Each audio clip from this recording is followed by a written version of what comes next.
And today I'll be talking about the stuff that most of you, and I would generalize, most developers probably have never done before. So I'm not just talking about writing assembly, I'm talking about writing assembly and the kinds of instructions that power a huge part of deep learning today, and we'll cover even more of it in the future. We'll talk about the assembly instructions and the kinds of hardware that just reached the market last year, or about to reach the market this year, and the kind of stuff that you can take away home with you, maybe like design the next generation of libraries taking this into account. So, I'll leave here a second. So why do I care, and why should we all care?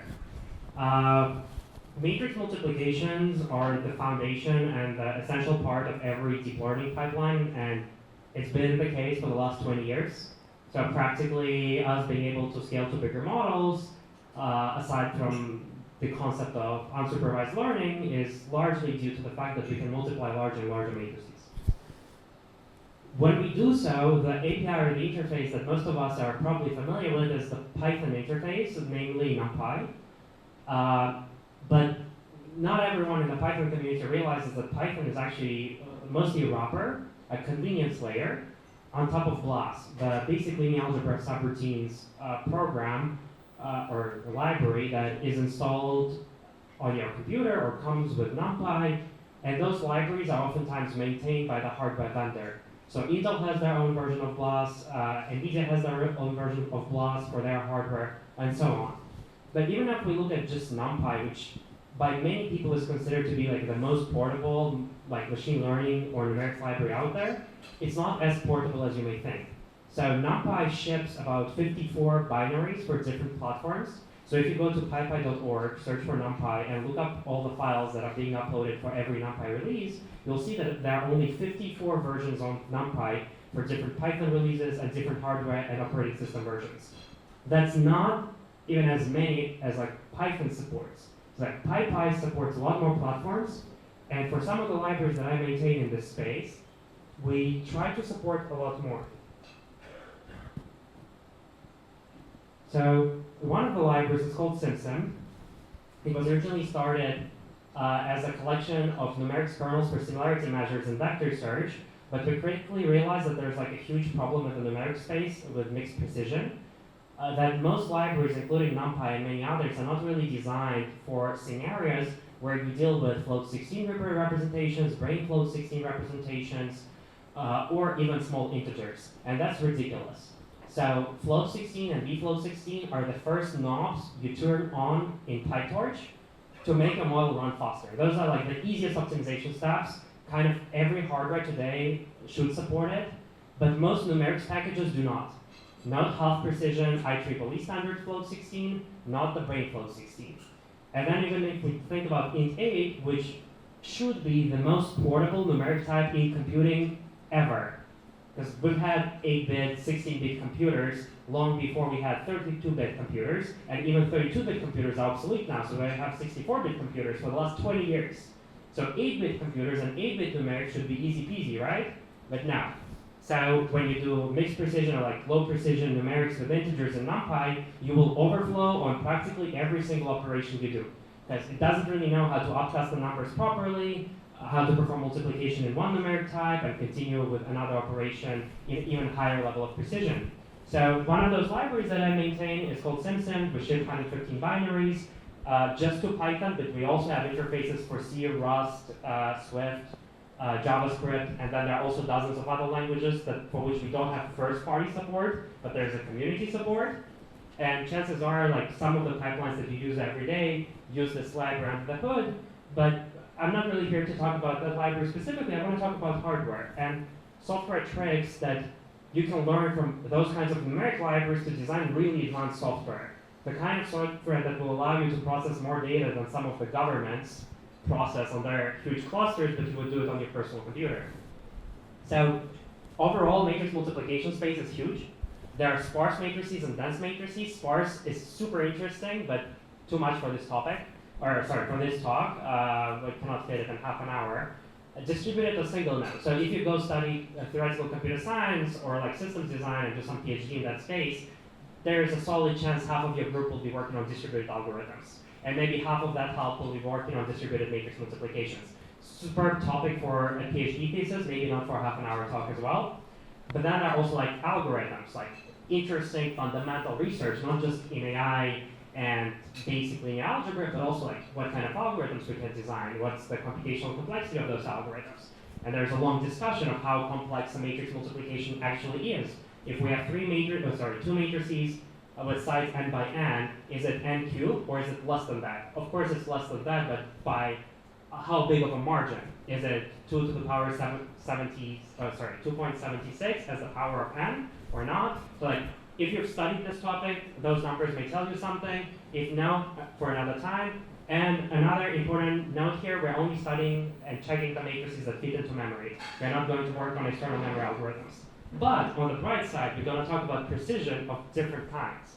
Double precision, single, half, and even integers. I love integers. So, 3 nested for loops. Everyone can do this, even ChatGPT. I checked before the talk. This is, well, actually, it was generated by ChatGPT on 3rd attempt. The first 2 were unsuccessful because style guidelines were not met.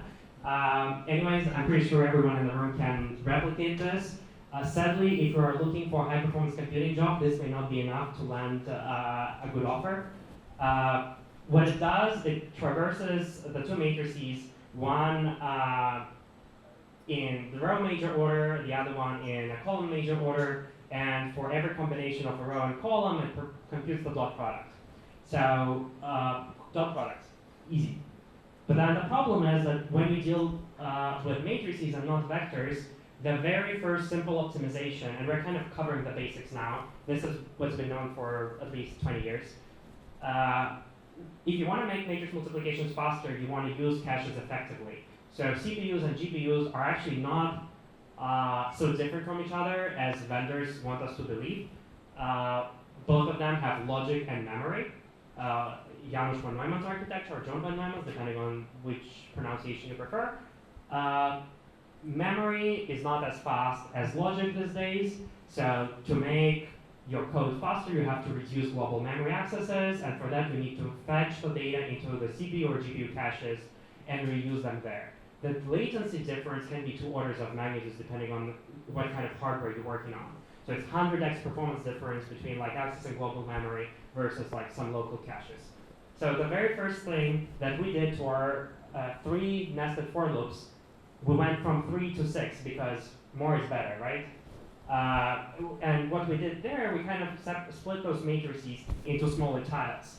And there is a very well illustrated article by Simon, and I will definitely mispronounce his last name, Bohm, I guess, who currently does HPC at Anthropic, where he visualized some of the basics of understanding how matrix multiplications were done 20 years ago. So we take those tiles, and instead of processing row by column, we kind of take a band by band, and within a band we glide with like a rectangular window. Okay, that's kind of boring. The whole article, like aside from that basic stuff, it covers a lot of really interesting aspects about general purpose CUDA programming. Definitely recommend it. There is a QR code in the bottom right corner if you want to save it for reading. I kind of treat people who write great blog posts as some of the best engineers, so probably also a good inspiration if you are like a writer. And then at the end, he shows this code, which is kind of simple, and again, covers matrix multiplications like they were 20 years ago, where, okay, we've cached the tiles, and then we have not Python, but more like C code, C-style CUDA, C++ style CUDA, where we accumulate results for like a certain thread within our CUDA block. There's some ugly indexing involved, of course. And this part is what we'll be optimizing for the next 3 slides. And there's surprisingly a lot that can be done here. So, frankly, this part for CUDA I didn't have to cover myself. There's an even better article that builds upon Simon's article. And it's titled accordingly. It says, outperforming QBlast, which is CUDA's BLAST library. So that's what powers PyTorch under the hood when you run on GPUs. Outperforming QBlast on H100, the most popular GPU in modern deep learning, by Pernod, again, complicated last name, very sorry. If you open this article, the very first thing it has at the top is a table. And a table outlines a few steps. 4 of them I find interesting. Every one of them resulted in some improvements. The very first one is like super naive, and the first thing everyone should have done since 2017 or 18, I assume. It uses tensor cores. So every year when we have new GPUs, someone comes out on stage and says, oh, we have this tensor core, and it's a fancy name for a special part of silicon that does small matrix by matrix multiplications. So if you have a 1,000 by 1,000 matrix, yes, you cannot just ask the tiled matrix multiplication instruction to multiply the whole thing and expect a magical result. But what you can do, you can split this big matrix into smaller tiles, and then you process them one by one. And you take all of their combinations from matrix A and matrix B, you aggregate the results, and voila, we kind of have 44% of QBlast's performance. This is what the article starts with. And then he goes into like a few interesting topics. I will just list them here, and we'll cover the most interesting ones. Tensor cores, yes. Larger tiles, so just mechanically making the size of the slice of the matrix that we cache larger. It's a mundane, boring work, but it's part of work, because like every hardware is a little bit different, and you have to tune your matrices for the current chip generation. Asynchronous logs, very complicated. Pushing tiles as limit again, hiding store latency, faster barriers. It's also related to asynchrony. So barriers, logs, all of it is related to asynchrony, and it's not just about CPUs, it's also about modern GPU programming. Thread log clusters, big optimizations, asynchronous stores again, so not just loads, but also symmetrically outputting asynchronously, and Hilbert curves. Okay, that's a lot to cover, so we'll only pick a few. And afterwards, you can ask me questions.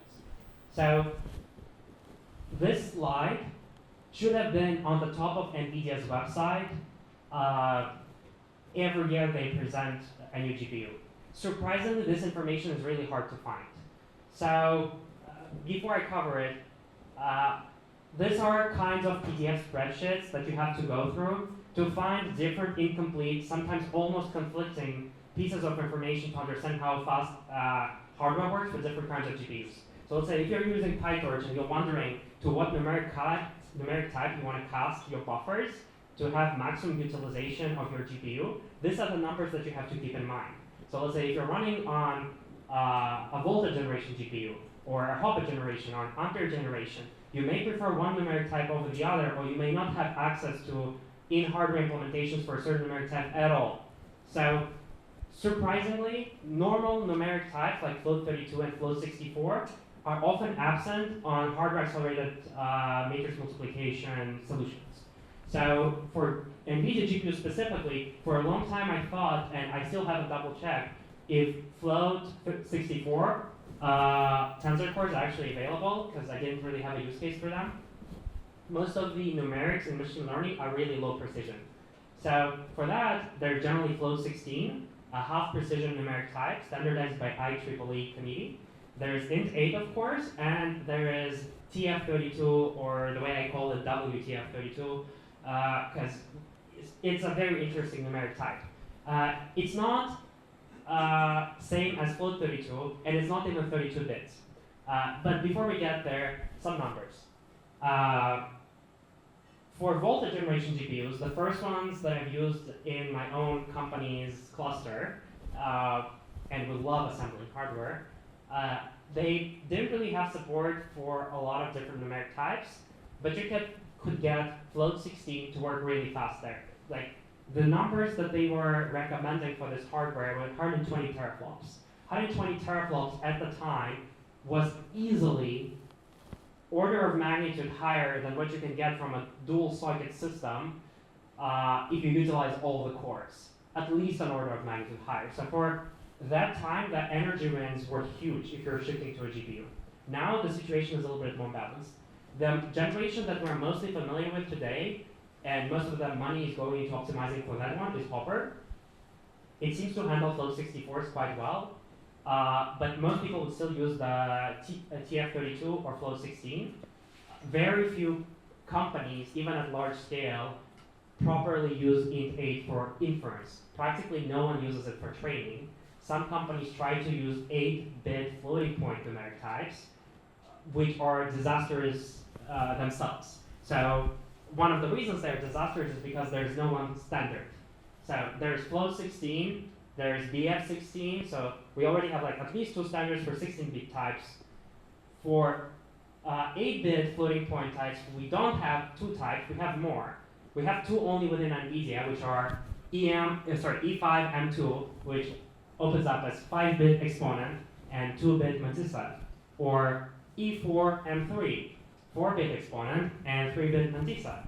So if you're doing some form of numerics and you want to use PyTorch, you can, I want to say you can use some of those numeric types, but you have to be very precise about picking the right solution.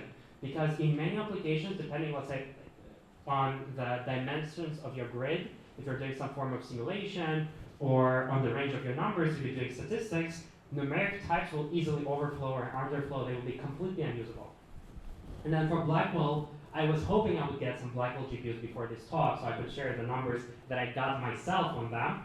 But sadly, everything always takes too long when there are like companies involved. So I didn't get the permission to share anything here, sadly.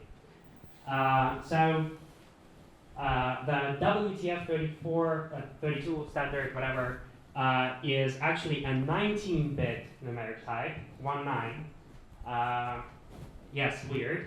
And then the float FP8 is on the right side, but let's say if you buy GPUs not from NVIDIA, but from some other vendor, first, expect some troubles along the way of running practically anything on those GPUs,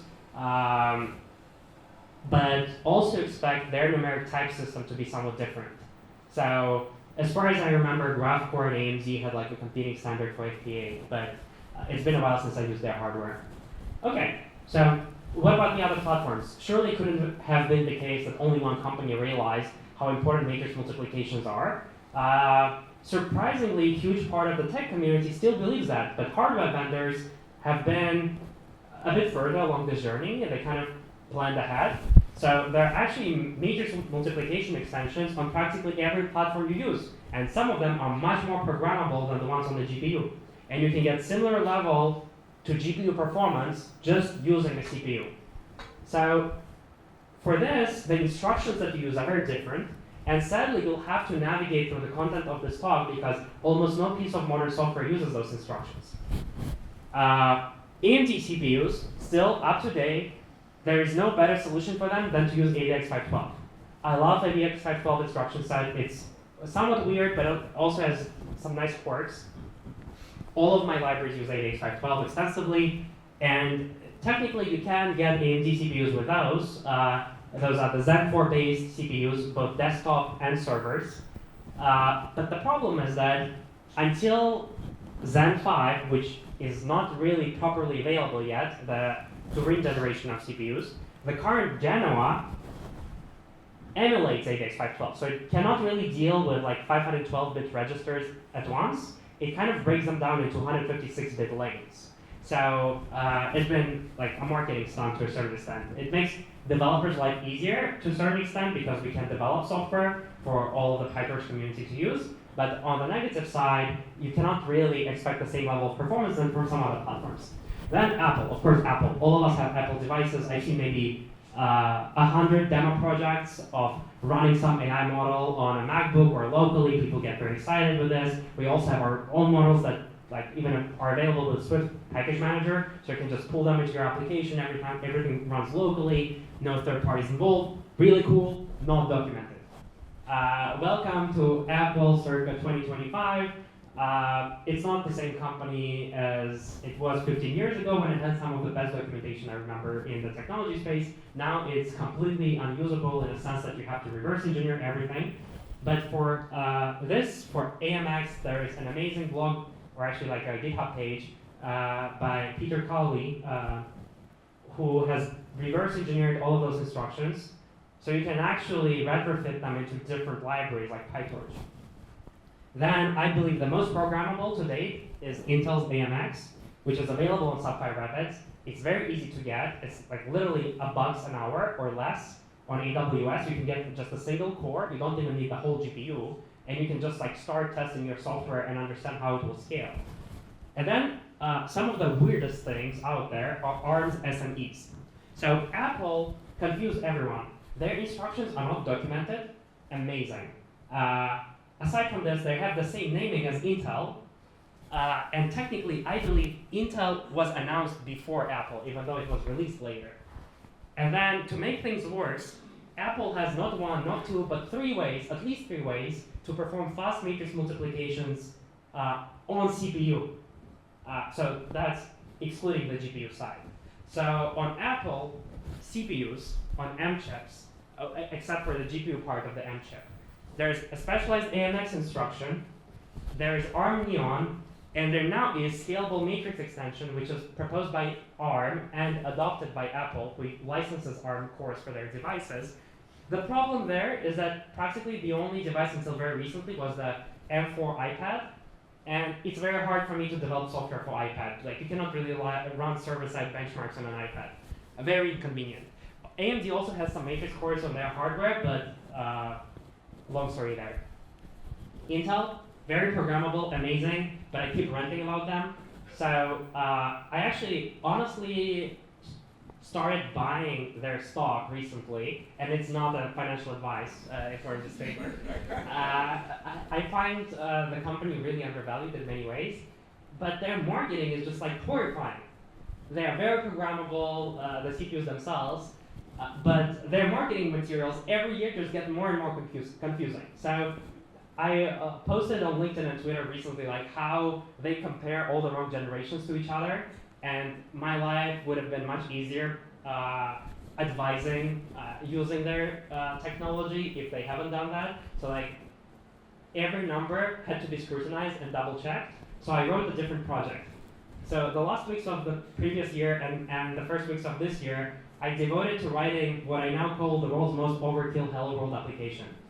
And I'm about to post a lot more about this. So it originates from micro benchmarking tutorials that I've been like doing on and off for the last 15 years.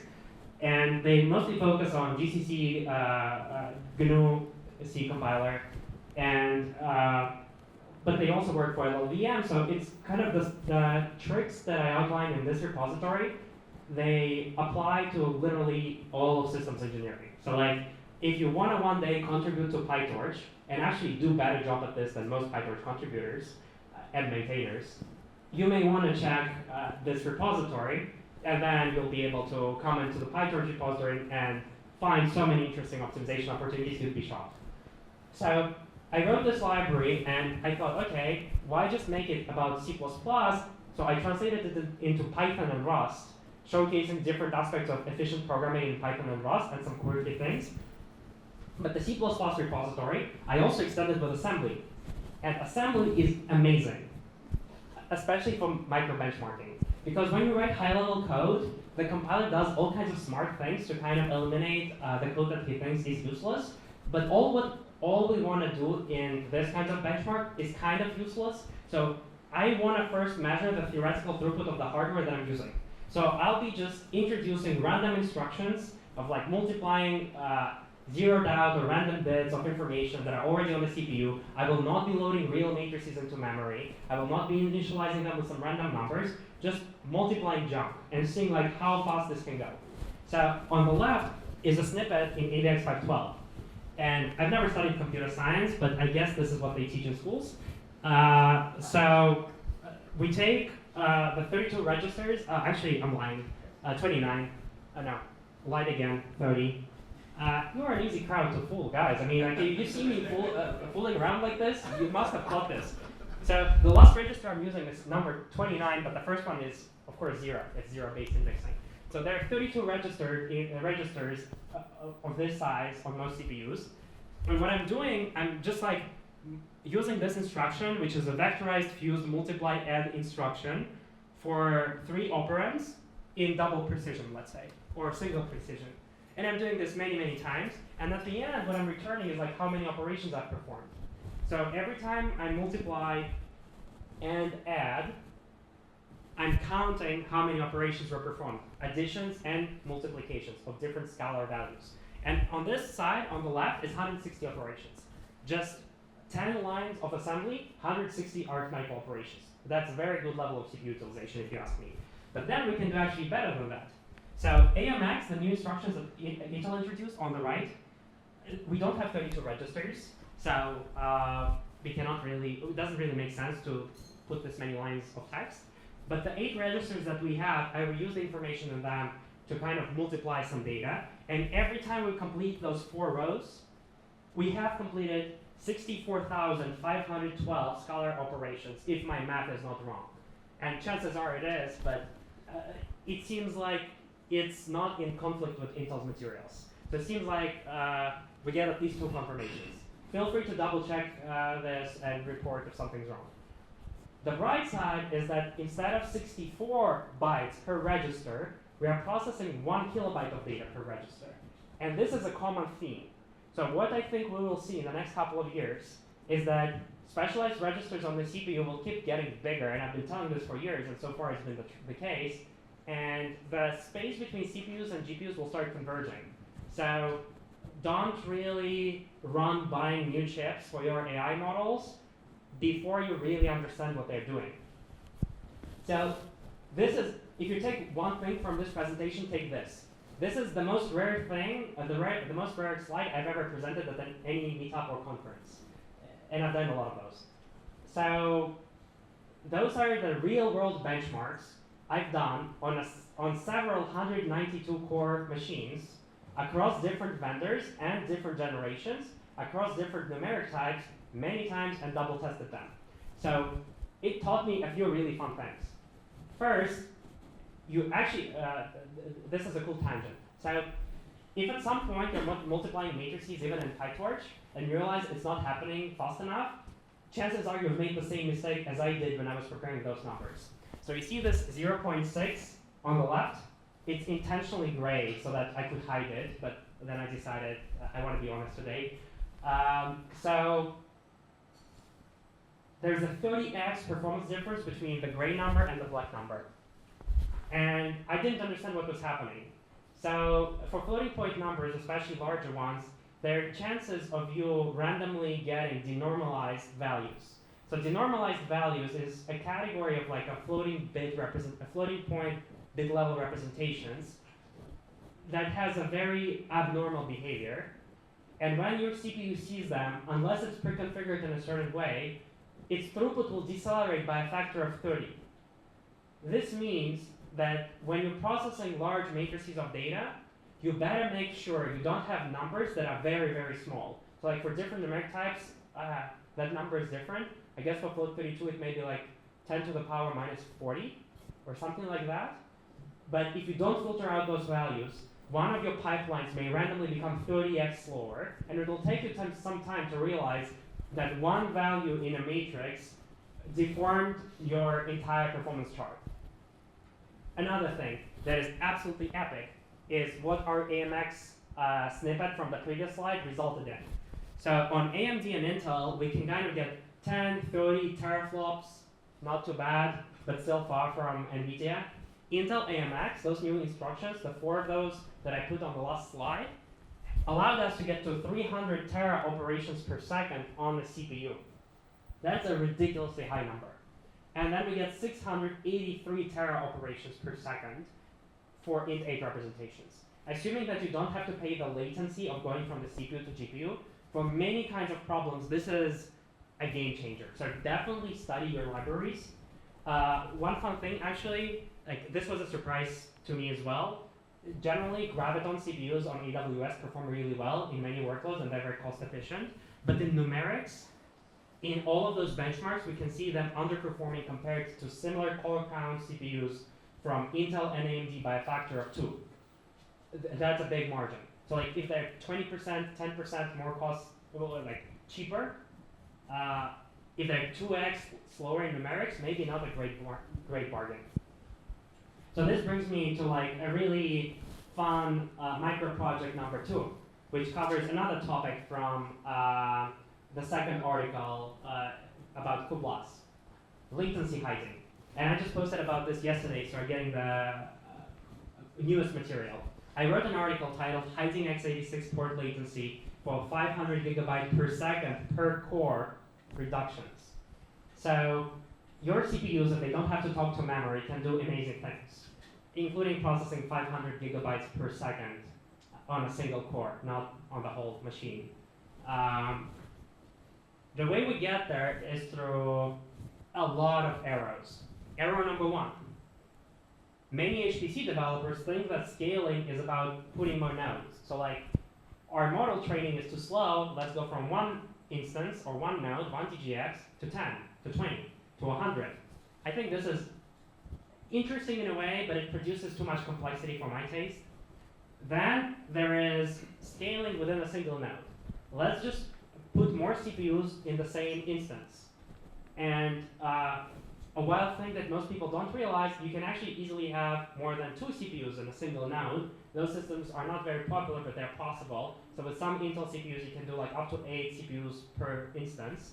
That's generally used by database companies who cannot deal with storage devices and have to keep everything in memory.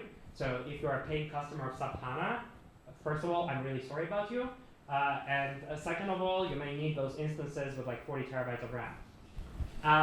But then there's many cores per socket. So like the instances that we've just used in the previous benchmark, 2 sockets, 96 cores on every socket. Very cool. Below this, there is the SIMD space. SIMD stands for single instruction, multiple data. Those are all the special instructions we've been just discussing, AVX512, AMX, RISC-V, whatever. But then there's another level of parallelism below this. Kind of below assembly into the more microarchitecture space of the CPU or the GPU. Different instructions can operate on different ports. So like within your CPU, you practically have different lanes. And you know, like there's a regulation that on some lanes of the road, heavy machinery cannot really pass, only lightweight cars and vice versa.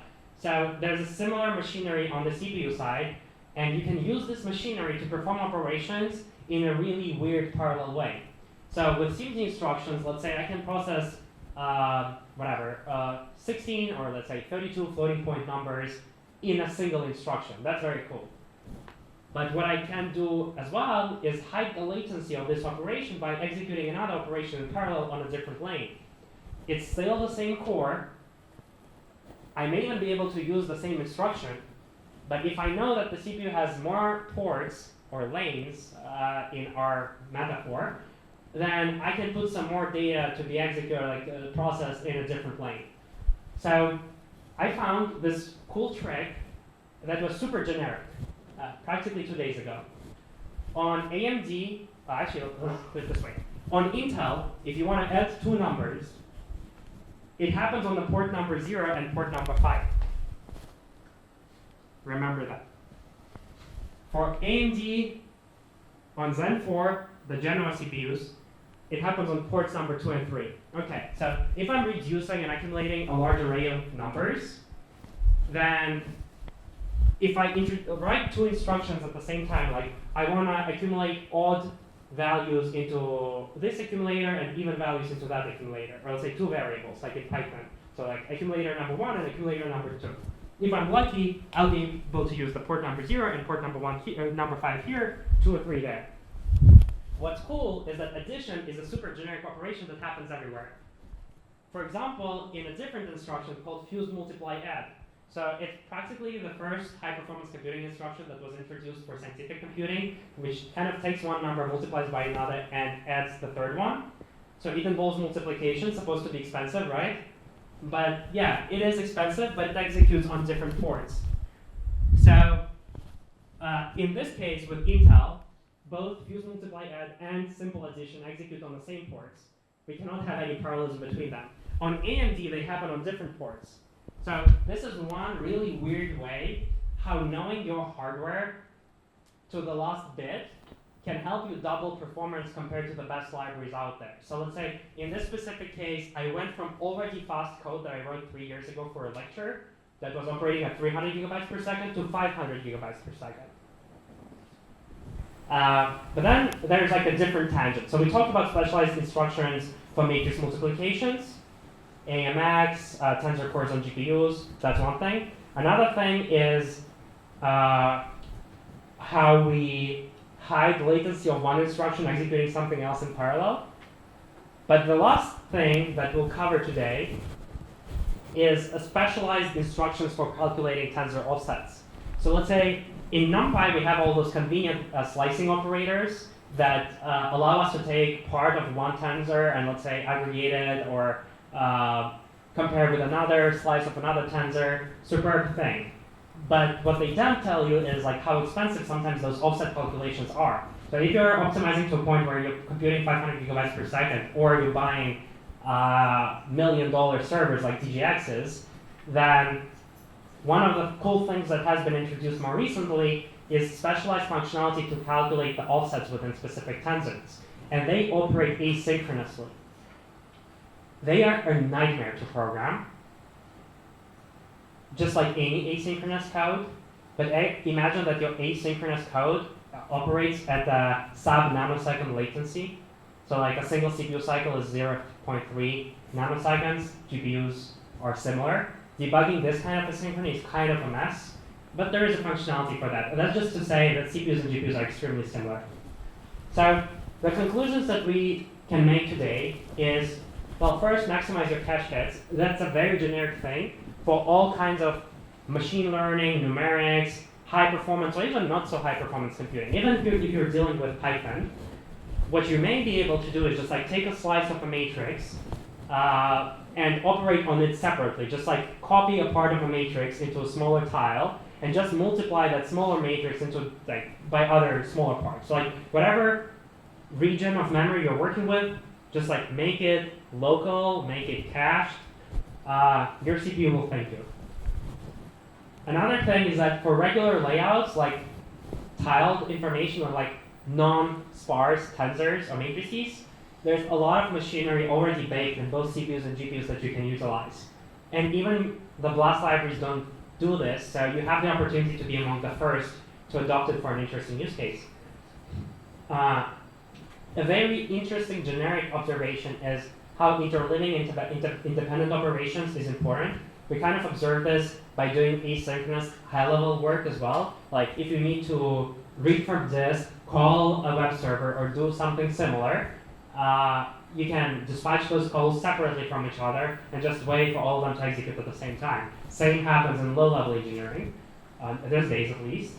And last but not the least, if you're competing for global dominance and you need to squeeze those like 10 lost %, there is asynchrony. But try everything else before that, before you go to asynchrony. My belief and experience is that those things can be used far outside of just machine learning and a couple of very basic rudimentary popular applications. And I would really love to see people getting more involved in those.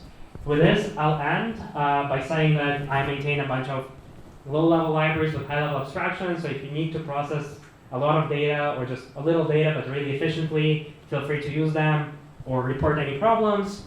And with this project, I had like a long history of building them out and sometimes helping the companies that use them. And more recently, I also started investing in some of the tech companies. So if by any chance you need advice on how not to build a tech company, I have plenty.